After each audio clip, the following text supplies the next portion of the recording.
თამბაქოს მოხმარების შესახებ კვლევის შედეგები გამოქვეყნდა. თამბაქოს პროდუქტების საქართველოში დასრული მოსახლეობის 25.4%-ში, ახალგაზრდებში კი 14%-ში არის მოხმარებული. ასეთია გლობალური ზედამხედველობის სისტემის მიერ წარმოდგენილი მონაცემი, რომელიც დაავადებათა კონტროლის ეროვნულმა ცენტრმა წარმოადგინა.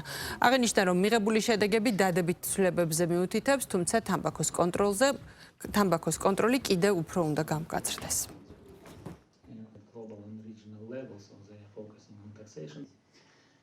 ჩვენ დავინახეთ დადებითი დინამიკა, გარკვეული მიმართულებით, დავინახეთ გარკვეული პრობლემატიკა, რასაც რასაკვირველია შესაბამისი ანალიზი გაუკეთდება და ეს ასახვას პოვებს შემდგომ ქმედებებში. იქნა წარდგენილი საქართველოს თამბაქოს კონტროლის ეროვნული სტრატეგია 2026-2030 წლის, სადაც უკვე გარკვეულწილად შევიდა პროფესიონალების მიერ განხორციელებული ანალიზის შედეგად ამ კვლევის შედეგები.